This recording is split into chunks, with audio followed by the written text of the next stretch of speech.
Oke, jadi teman-teman ya, kalau kalau lihat karakteristiknya, kalau menurut gua sih nggak cocok nih kalau buat dana darurat yang tiba-tiba gua butuh hari ini, udah gua Mm-mm. tarik, itu nggak cocok ya. Tapi kalau misal Mm-mm. punya uang yang nganggur cukup lama dan misal aku belum pernah berinvestasi yang dengan uang serius, maksudnya ya biasa nyoba-nyoba lah 500.000, 1 juta. Nah kali ini mau invest yang cukup gede, this is the first time untuk cobain uang gedenya situ dulu gitu mungkin ya.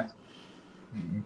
Nah, itu tadi Clarin, nah, namanya bagus nih Clarin 9988 tuh. Jadi kalau buat dana darurat menurut gua nggak cocok karena ini tuh tidak bisa ditarik tiba-tiba gitu. Misal besok kamu butuh uangnya, kamu tarik itu tidak bisa begitu cara kerjanya. Jadi ada yang namanya jadwal early redemption namanya. Oke, okay. And then Oke, kalau misal kalian juga punya tujuan keuangan yang mungkin ya lebih dari 2 tahun, menurutku cocok juga sih. Ini dipakai buat kita nggak ada yang tahu 2 tahun lagi apakah apakah seperti apa gitu. Kita nggak ada yang tahu gitu. Tapi kalau menurutku kalau jangkanya masih 2 tahun ini bisa sebagian buat buat dibeliin ke sini kan ya. Ya karena Benar-benar. ya karena menurut gua kayaknya 2 tahun lagi suku bunga pasti naik sih. Lu Iya gimana? harusnya, betul, betul. Karena ini kalau kita lihat historical aja tuh udah istilahnya Indonesia ya terutama ini all time low. Jadi dalam sejarah itu terendah gitu ya, Ya, istilahnya ya dalam 10 tahun terakhir lah minimum ya. Jadi ke depannya ya karena udah di bawah ya ke depannya outlooknya antara flat ya atau naik gitu kan. Tinggal chance yang mana. Cuma kalau kondisi begini sih memang arah-arahnya sih sepertinya akan naik ke arah suku bunganya naik gitu ya ke depannya. I see. Oh ya, anyway, kalau misal Hmm. kelebihannya SPR ini dibanding yang lain-lain, lu ada ini nggak sih? Ada apa namanya? Ada poin-poin penting nggak sih yang menurut lu cocok buat buat anak-anak muda seperti kita gitu? Mungkin bukan, mungkin teman-teman ada yang lebih muda daripada kita sih. Mm-mm. Mm-mm, Itu ada benar-benar nggak benar. kelebihan-kelebihan atau keunggulan dari Um, SPR Plus? mm-mm. Um, Mungkin ya tadi itu sih yang anak muda ya mungkin dari sisi um, duit yang mau dialokasi ini untuk investasinya mungkin nggak segede yang udah ini ya udah investasi besar gitu ya. Nah ini juga cocok nih yang tadi saya bilang mulainya itu dari 1 juta aja udah bisa nih invest ke sini gitu ya. Nah itu mungkin untuk anak-anak muda bisa ke situ ya. Sama yang tadi yang untuk pertama kali mau nyoba baru mau nyoba-nyoba nih karena kan ya mungkin uh, I don't know teman-teman beberapa yang ada yang dengar ya lately kan you know ada banyak ini ya ada binary option lah apalah gitu ya nah itu yang sophisticated gitu even beberapa teman juga akhirnya jadi pano nih karena ada yang teman padahal bukan dia kan nggak temennya kan nah ini nanti bisa jadi alternatif nih untuk investasinya gitu ya. Yes.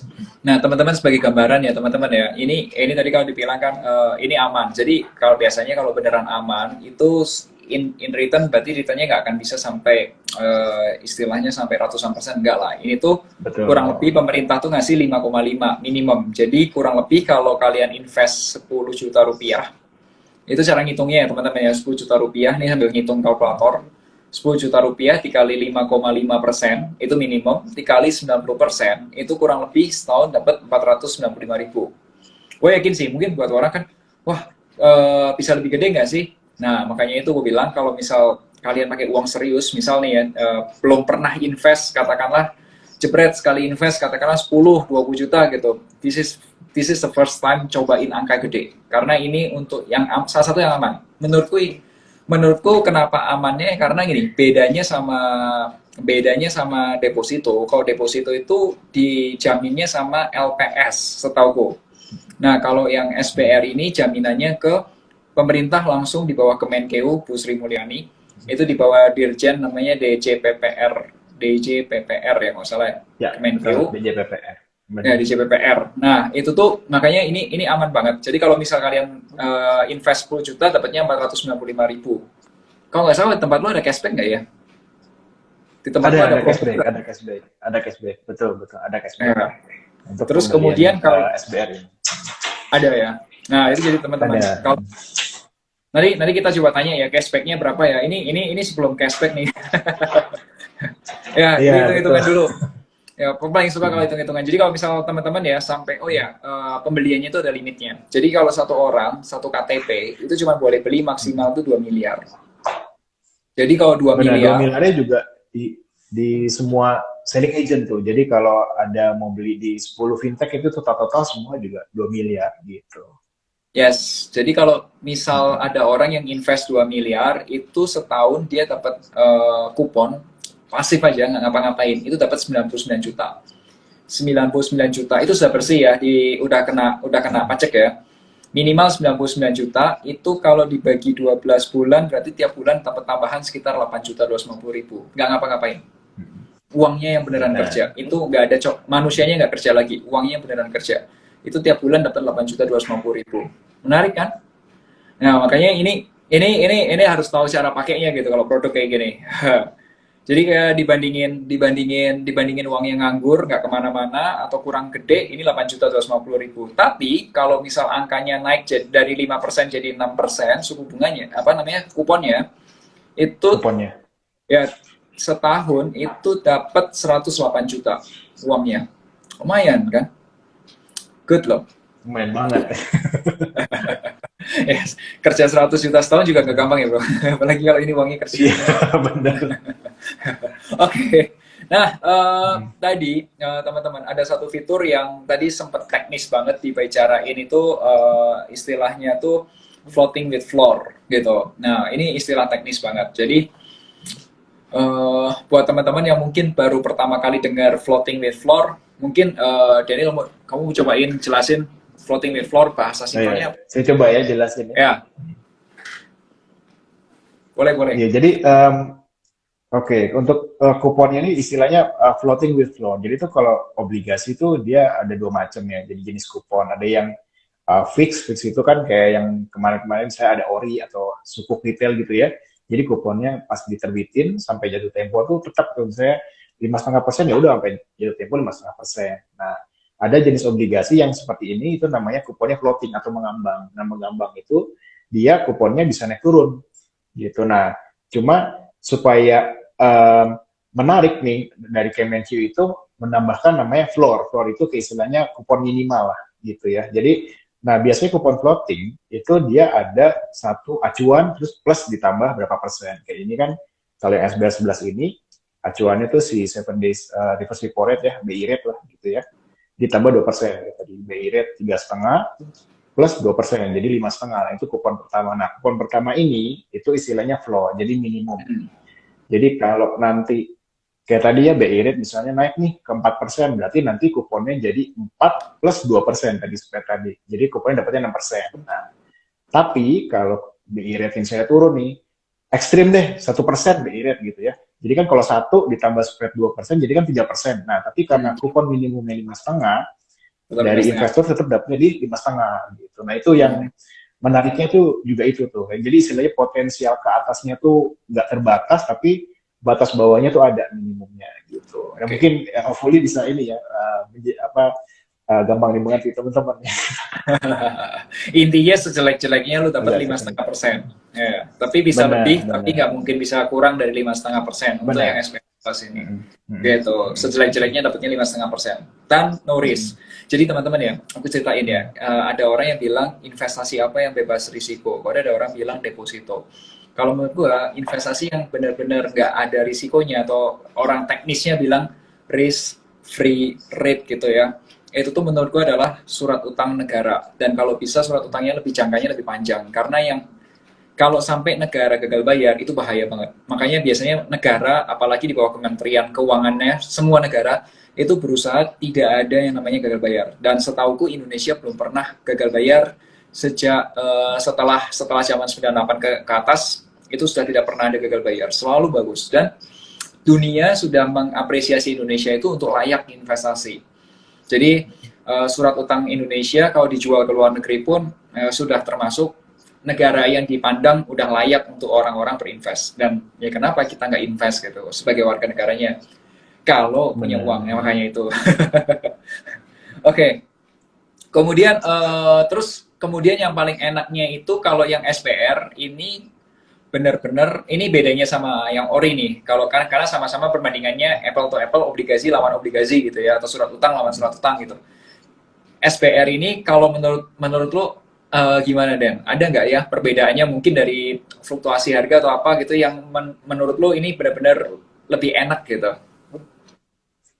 Betul, betul. Jadi yang tadi itu ya, jadi karena ini dia tidak bisa diperdagangkan, istilahnya kayak tadi non tradable ya, sorry mungkin agak teknis istilahnya. Jadi non tradable, jadi tidak ada fluktuasi harga gitu. Jadi kalau pada saat beli itu istilahnya kalau obligasi di harga par ya di 100%, nanti kalau yang setelah setahun itu kan bisa dicairkan tuh. Nah pada dicairkan pun juga di 100% harganya, jadi tidak ada naik turun harga. Jadi istilahnya pada saat mau dicairin dapat jauh tempo pun, jadi pokok juga itu udah pasti terproteksi lah, dilindungi gitu ya istilahnya ya.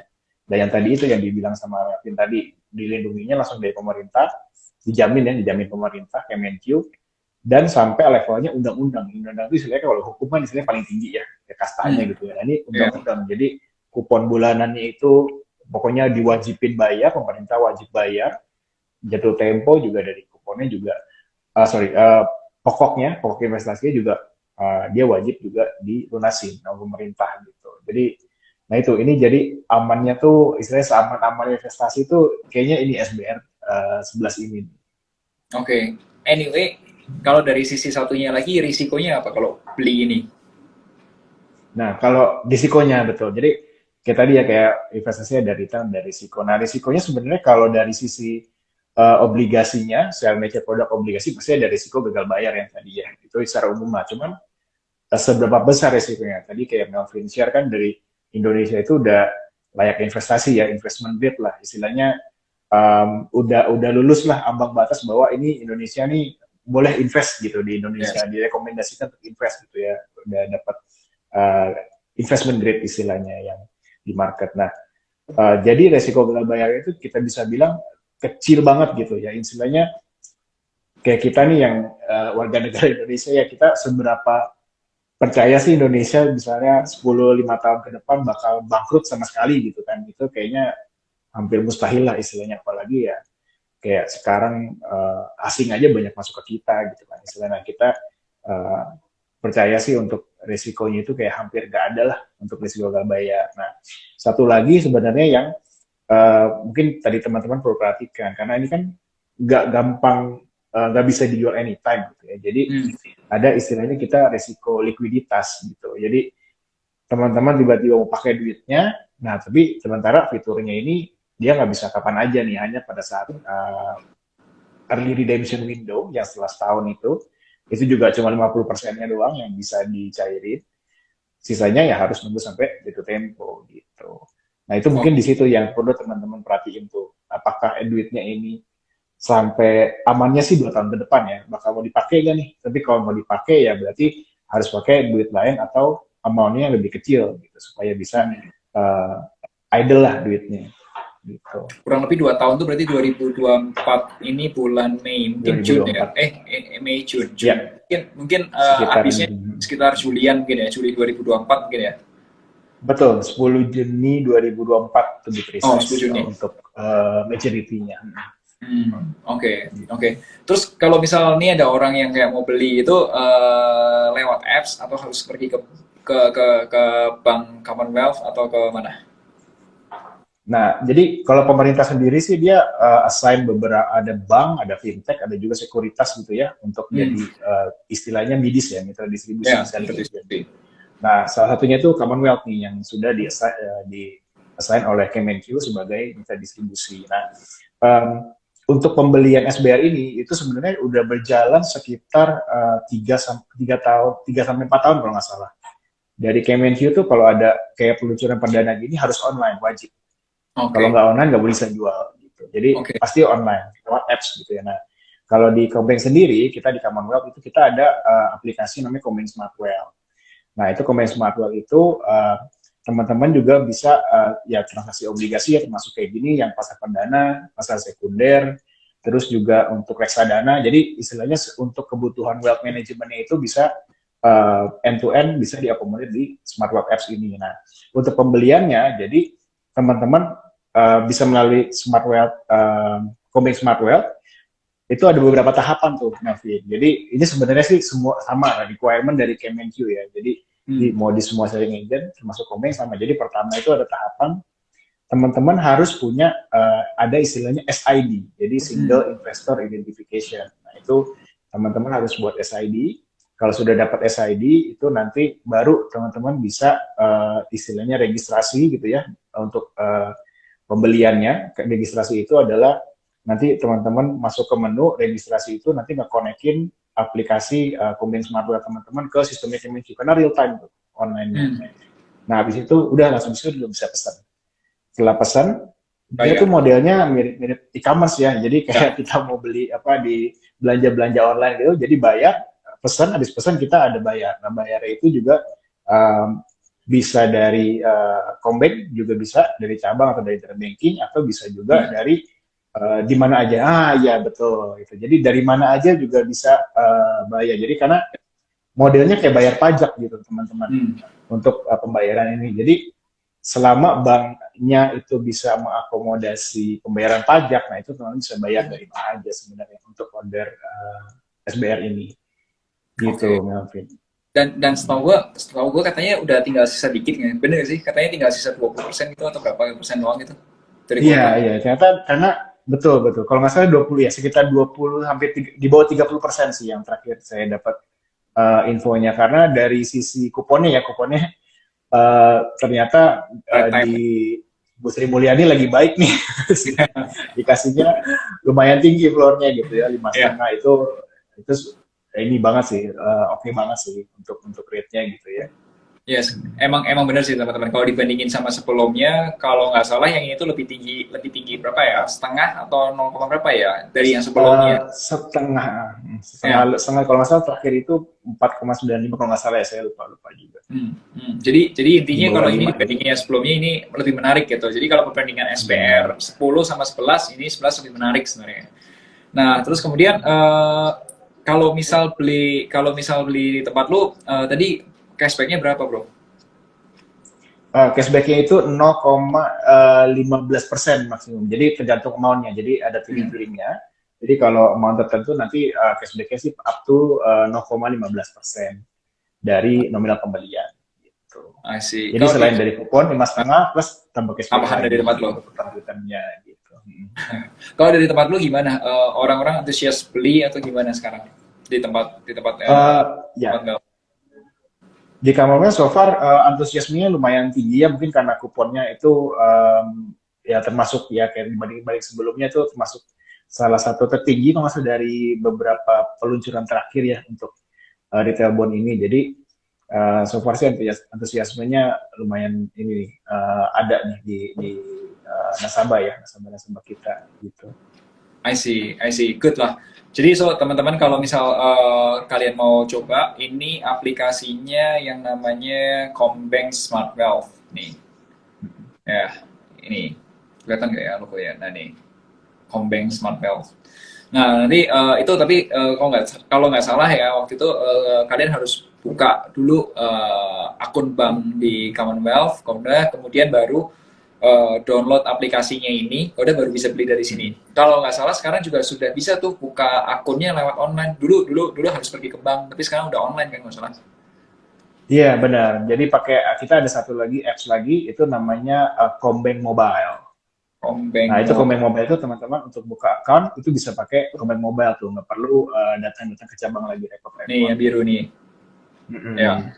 Combank Mobile. Nah, cobain teman-teman, karena menurutku kalau misal kalian nggak pernah invest dengan uang gede, misal pertama kali nyoba 20 juta atau 30 juta atau mungkin yang lebih, nanti kita nganggap itu tuh invest tuh nanti akan kecil terus gitu, nggak pernah naik kelas gitu. Itu istilahnya ya. Kadang-kadang kita kan kalau belanja kan berani naik kelas ya, bro, kayak kenapa sih kita nggak mungkin banyak orang yang merasa kayak beli barang misal handphone 10 juta 20 juta itu kayak mahal banget gitu, atau misal kelasnya tinggi banget gitu karena mungkin nggak terbiasa. Tapi kalau buat orang-orang yang sudah terbiasa di situ ya oke gitu, karena ya emang kebutuhan dan lain sebagainya. Nah sama teman-teman, kalau itu kan untuk konsumtif. Nah kenapa kita nggak yang produktif gitu? Misal katakanlah kenapa sih ini juga menurut gue ya jawaban kenapa orang-orang Indonesia itu lebih suka spending, kenapa spendingnya lebih gede gitu. Nah, karena kalian nggak terbiasa aja. Kalau misal kalian terbiasa, misal 50% dari income di invest gitu, ya karena terbiasa aja gitu. Buat kalian juga akan it's fine untuk 50%, tapi kalau mungkin nggak pernah 50% ya, misal income 10 juta, biasanya cuma nabung 500 ribu, ya akan susah untuk naik kelas gitu. Susah naik kelas ke 5 juta per bulan itu susah.